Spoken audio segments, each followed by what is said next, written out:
સુરત में थोड़ा विराम बाद फरी एक वखत आफतनो वरसाद शरू थयो। अठवा लाइन्स, रांदेर, पाल, अडाजण सहितना विस्तारों में मावठुं, वेसू, पार्ले पॉइंट सहितना विस्तार में वरसाद, भारे पवन साथे सूरतना अनेक विस्तार में कमोसमी वरसाद जोवा मळ्यो।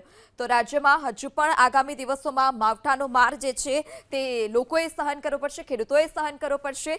त्यारे વધુ માહિતી સાથે સંવાદદાતા ધનરાજ પણ આપણી સાથે જોડાઈ ચૂક્યા છે। જી ધનરાજ, સતત બીજા દિવસે સુરતમાં આ પ્રકારે કમોસમી વરસાદ, હાલ અત્યારે કયા કયા વિસ્તારમાં વરસાદ જોવા મળી રહ્યો છે? जी बिल्कुल, रात्रि दरमियान वरसाद वरस्यो हतो अने हवे अचानक वातावरणमां पलटो आव्यो छे त्यारे पवन साथे वरसाद शरूआत थई चूकी छे। सूरतना डुम्मस रोडनो नजारो छे। डुम्मस रोड उपर सहेलाणीओ खास करीने फरवा माटे मोटी संख्यामां जता होय छे, परंतु अत्यारे तेओ भीना थता नजरे आवी रह्या छे। तस्वीरो तमे जोई शको छो। अत्यारे हाल पवननी दिशा छे अत्यारे हाल जोवा मळी रही छे। पवन साथोसाथ आ वरसाद वरसी रह्यो छे त्यारे वरसादना वरसता विस्तारोनी जो वात करीए तो सूरतनो अठवा लाइन्स, पार्ले पॉइंट, वेसू, पीपलोद, पाल, अडाजन सहितना विस्तारमां खास करीने गौरवपथ विस्तार कही शकाय, रांदेर रोड विस्तार कही शकाय, त्यां पण वरसाद अत्यारे जोवा मळी रह्यो छे। वातावरण छे एमां पलटो आव्यो छे। विजिबिलिटी डाउन थई छे। विजिबिलिटी डाउन थवाना कारणे वाहन चालको पोताना वाहनो धीमेथी हंकारी रह्या छे, कारण के क्यांक अकस्मात थवानो भय रहेलो होय छे।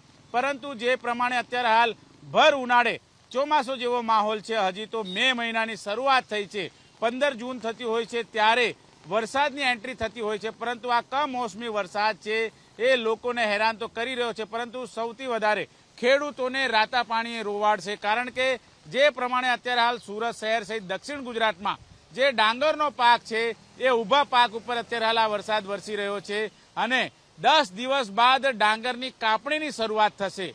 ત્યારબાદ જે ચોખા છે અને જે ડાંગર છે તેને ગોડાઉનમાં લઈ જવામાં આવશે, પરંતુ અત્યારથી જ આ પ્રમાણે માવઠા જેવી સ્થિતિ છે, વરસાદી માહોલ છે અને આ વરસાદી પાણી જો ખેતરોમાં લંગરાય તો પાકને સડો લાગવાની શક્યતા છે, નુકસાન થવાની શક્યતા છે। એટલે સૌથી વધારે જો કોઈ નુકસાન ભોગવશે તો એ ખેડૂત છે। એની સાથોસાથ કેરીની વાત કરી લઈએ। દક્ષિણ ગુજરાતના વલસાડમાં, નવસારીમાં જે રીતે કેરીની વાડીઓ છે એ કેરીની વાડીઓમાં પણ અત્યારે હાલ ક્યાંક ને ક્યાંક નુકસાન ભોગવવાનો વારો આવશે, કારણ કે જે પ્રમાણે અત્યારે હાલ જે વરસાદ વરસી રહ્યો છે ત્યારે કેરીઓ અત્યારે હાલ જે તૈયાર થઈ ચૂકી છે અને એ તૂટી જવાની પણ અત્યારે હાલ સંભાવના રહેલી છે। ત્યારે આ માવઠાના કારણે ક્યાંક ને ક્યાંક કેરી મોંઘી થાય તેવી શક્યતાઓ પણ જોવા મળશે આગામી દિવસોમાં। જે રીતે સ્થિતિ અત્યારે હાલ જોવા મળી રહી છે, સુરતનો જે ડુમ્મસ રોડ વિસ્તાર છે અને ડુમ્મસ રોડ વિસ્તાર પરથી જે રીતે વાહનો પસાર થઈ રહ્યા છે ત્યારે તમામ જે વાહનો છે અત્યારે ધીમી ગતિએ ચાલતા જોવા મળી રહ્યા છે અને આના કારણે અત્યારે હાલ અકસ્માત છે એનો ભય પણ ટાળી શકાય એમ છે। જે રીતે રોડ રસ્તા ભીના થઈ ચૂક્યા છે, સુરત શહેર સહિત દક્ષિણ ગુજરાત આખામાં જે પ્રમાણે વાતાવરણમાં પલટો આવ્યો છે, ખાસ કરીને સુરત, નવસારી ખાસ જે વિસ્તાર છે એ વિસ્તારની અંદર જે પ્રમાણે અત્યારે હાલ તસવીરો જોવા મળી રહી છે ત્યારે સુરત શહેરની અંદર જે વિઝિબિલિટી ડાઉન થાય છે। બીજી તરફ તસવીરો તમે જોઈ શકો છો, જે પ્રમાણે વીમાની સેવા હોય છે એ વીમાની સેવાને પણ ક્યાંક ને ક્યાંક અસર થતી હોય છે, કારણ કે જે રીતે અત્યારે હાલ વાદળછાયું વાતાવરણ છે ત્યારે કેટલીક ફ્લાઇટો છે એ મોડી ચાલતી હોય છે અને કેટલીક ફ્લાઇટોને ડાયવર્ટ પણ કરવામાં આવતી હોય છે।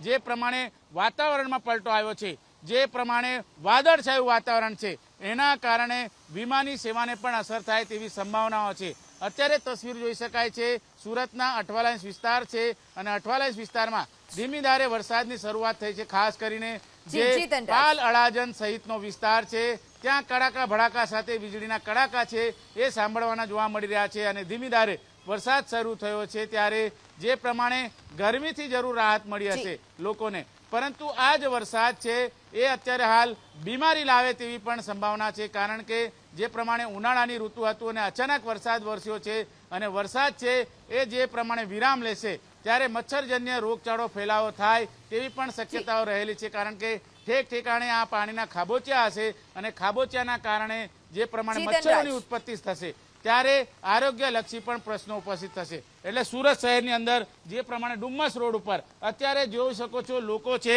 એ અત્યારે વરસાદી પાણીમાં ભીંજાતા તો જોવા મળી રહ્યા છે, પરંતુ આ જ વરસાદ ખેડૂતો માટે ભારે મુશ્કેલીનો સબબ બનશે। જી ધનરાજ, સમગ્ર માહિતી બદલ આભાર।